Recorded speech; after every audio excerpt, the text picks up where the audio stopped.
नमस्कार दोस्तों, मेरा नाम सीमा शर्मा है। मैं आज हमारी पाठ्य पुस्तक आरोह भाग 2 के काव्य खंड के प्रथम पाठ आत्म परिचय और उसी का दूसरा भाग दिन जल्दी जल्दी ढलता है के प्रश्न उत्तर पे चर्चा करूंगी। तो आइए शुरू करते हैं। हमारा पहला प्रश्न, कविता एक ओर जग जीवन का भार लिए हुए घूमने की बात करती है और दूसरी ओर मैं कभी न जग का ध्यान किया करता हूँ, विपरीत से लगते इन कथनों का क्या आशय है। विपरीत से लगते इन कथनों के माध्यम से कवि कहते हैं कि यह संसार मेरे जीवन पर बोझ समान लगता है, क्योंकि इन संसार में भौतिकवादिता चरम पर है और मुझे इससे कोई लेना देना नहीं है। इसी कारण मुझे यह संसार हमेशा बोझ की तरह प्रतीत होता है, क्योंकि मैं अपना जीवन प्रेमपूर्ण और साधारण जीवन जीना चाहता हूँ। पर दूसरी ओर कवि ये भी कहते हैं कि मुझे समाज के वैभवपूर्ण जीवन से कोई लेना देना नहीं है। मुझे समाज कितना भी प्रलोभन दे, फिर भी मैं समाज की तरफ आकर्षित नहीं होऊंगा। मुझे इस समाज से कोई लेना देना नहीं है। प्रश्न नंबर 2, जहाँ पर दाना रहते हैं वहीं नादान भी होते हैं, कवि ने ऐसा क्यों कहा होगा। उत्तर, कवि ये कहते हैं कि यहाँ पर दाना रहते, अर्थात दाना एक फारसी शब्द है जिसका अर्थ होता है बुद्धिमान। इस संसार में बहुत से बुद्धिमान व्यक्ति रहते हैं, परंतु जहाँ प्रलोभन की बात होती है तो उन बुद्धिमान व्यक्तियों की ही बुद्धि इतनी भ्रष्ट हो जाती है कि वो मूर्खपूर्ण व्यवहार करने लग जाते हैं। वहाँ पे आके उनकी बुद्धिमत्ता भ्रष्ट हो जाती है। इसीलिए जो एक जगह एक तरफ खड़े होकर बुद्धिमान लगते हैं, वही व्यक्ति दूसरी तरफ से देखने पर मूर्ख जैसे प्रतीत होते हैं। प्रश्न नंबर 3, मैं और जग और कहाँ का नाता। पंक्ति में और शब्द की क्या विशेषता है। उत्तर, और शब्द की विशेषता बताते हुए कवि कहते हैं कि यहाँ पर और 3 बार आया है और इसी का तीनों बार अलग अलग अर्थ है। इसमें कवि ने यमक अलंकार का बहुत अच्छा ही प्रयोग किया है।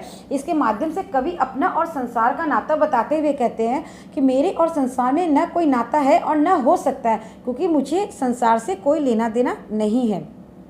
4 नंबर प्रश्न, शीतलवाणी में आग के होने का क्या अभिप्राय है। उत्तर, शीतलवाणी में आग के होने का अभिप्राय यह है कि कवि कहते हैं कि ये समाज में मैं रहता हूँ और चाहे ये समाज मुझे मेरे जीवन पे कितना भी बोझ लगे, फिर भी मैं यहाँ रह के शीतल मधुर वाणी से व्यवहार करता हूँ, प्रेम पूर्वक व्यवहार करता हूँ और मेरी वाणी में कटुता नहीं है। पर वहीं दूसरी ओर मेरी वाणी में आक्रोश से आग है, अर्थात समाज वालों के लिए ये एक चेतावनी है कि तुम जो वैभवपूर्ण जीवन जी रहे हो ये एक मूर्खतापूर्ण व्यवहार है, पर मुझे ये जीवन नहीं जीना है। और आगपूर्ण वाणी अर्थात आक्रोशपूर्ण वाणी से वह उन्हें ये चेतावनी देते हैं। प्रश्न नंबर 5, बच्चे किस बात की आशा में नीड़ों से झांक रहे होंगे। उत्तर, बच्चे छोटे छोटे बच्चे जब अपने माता पिता का इंतजार करते, शाम होती है तो माता पिता आएंगे उनके लिए भोजन लेके, उसके इंतजार में वो झांक रहे रहते हैं। अर्थात प्रतीक्षा के लिए कहा गया है कि बच्चे अपने माता पिता की प्रतीक्षा करते हैं, उसका जिक्र किया गया। दिन जल्दी जल्दी ढलता है कि आवृत्ति से कविता की किस विशेषता का पता चलता है। दिन जल्दी जल्दी ढलता है कि आवृत्ति से कविता की, जब पंथी पथ पे निकलते हैं तब उन्हें समय सीमा का अंदाज़ा नहीं रहता है और वो अपने कार्य में व्यस्त हो जाते हैं। पर जब वो कार्य करते करते उन्हें बहुत देर हो जाती है तो उन्हें अचानक ध्यान आता है कि समय बहुत जल्दी बीत गया है। तब उन्हें ये डर लगने लग जाता है कि कहीं कार्य की व्यस्तता में रात न हो जाए और उन्हें कोई कठिनाई का सामना न करना पड़े। इसलिए ये दिन जल्दी जल्दी ढलता है कविता के माध्यम से समय की महत्वता को दर्शाया गया है। संसार में कष्टों को सहते हुए भी खुशी और मस्ती का माहौल कैसे पैदा किया जा सकता है। उत्तर, संसार के कष्टों को सहते हुए भी खुशी और हंसी का माहौल पैदा करने के लिए सबसे पहले इंसान को अपने मन को समझाना होता है। वो अगर मन से दुखी है तो उसको पूरा संसार ही दुखी दिखेगा। इसलिए अपने मन को किसी और दिशा में ले जाओ और यह मन में संतोष करो कि नहीं, मैं खुश हूँ, मुझे कोई दुखी कर ही नहीं सकता। क्योंकि जैसे संसार में सारे व्यक्तियों के पास कुछ न कुछ समस्या है, हर इंसान अपनी समस्या से परेशान रहता है और ऐसे सब दुखी रहने लग जाए तो पूरा संसार ही दुखी हो जाएगा। इसलिए हमें अपने दुख कष्टों को भूल के हंसी खुशी से जीवन जीना चाहिए। कहा जाता है ना, मन के हारे हारे मन के जीते जीत। तो हमें अपने पहले मन को मनाना होगा कि नहीं, हम दुखी नहीं है, तभी इंसान हंसी खुशी से अपना जीवन व्यतीत कर सकता है। दोस्तों, अब कुछ प्रश्न हैं, 4 उत्तर दिए हुए हैं जिसमें से आपको एक तय करना है, जिसको बोलते हैं बहुविकल्पीय प्रश्न। तो आइए शुरू करते हैं। मैं 4 विकल्प नहीं बोलूँगी, मैं सीधे प्रश्न और उत्तर ही बोलूँगी। तो आइए शुरू करते हैं। आत्म परिचय कविता के रचनाकार कौन है। उत्तर, आत्म परिचय कविता के रचनाकार हरिवंश राय बच्चन जी है। कवि किसका भार लिए फिरता है। उत्तर, कवि जग जीवन का भार लिए फिरता है।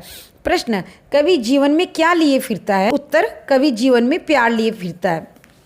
प्रश्न, कवि किस सुरा का पान करता है? उत्तर, कवि स्नेह सुरा का अर्थात प्रेम का पान किए हुए है।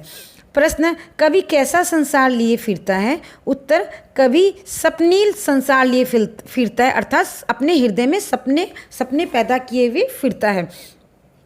कवि किस अवस्था का उन्माद लिए फिरता है? उत्तर, कवि युवा अवस्था का उन्माद लिए फिरता है। प्रश्न, कवि अपनी रोदन में क्या लिए फिरता है? उत्तर, कवि अपनी रोदन में राग लिए फिरता है। प्रश्न, कवि की वाणी कैसी है? उत्तर, कवि की वाणी शीतल है। प्रश्न, कवि स्वयं को दुनिया का एक नया क्या मानता है? उत्तर, कवि स्वयं को दुनिया का एक नया दीवाना मानता है। प्रश्न, कवि कैसा संदेश लिए फिरता है? उत्तर, कवि मस्ती का संदेश लिए फिरता है। प्रश्न, मंजिल भी तो दूर नहीं, यह विचार किसके मन में आ रहा है? उत्तर, यह विचार पंथी के मन में आ रहा है। दिन जल्दी जल्दी ढलता है गीत किस कवि की रचना है? दिन जल्दी जल्दी ढलता है डॉक्टर हरिवंश राय बच्चन जी की ही रचना है। हो जाए न पथ में रात कहीं, यह सोचकर कौन जल्दी जल्दी चलता है? ये पंथी जल्दी जल्दी चलता है। किसके बच्चे प्रत्याशा में नीड़ों से झांक रहे होंगे? चिड़ियों के बच्चे प्रत्याशा में नीड़ों से झांक रहे होंगे। बहुविकल्पीय प्रश्न के उत्तर थे। दोस्तों, अगर आपको इस प्रश्न उत्तर को लेकर कोई भी सवाल हो तो आप कमेंट करके पूछ सकते हैं।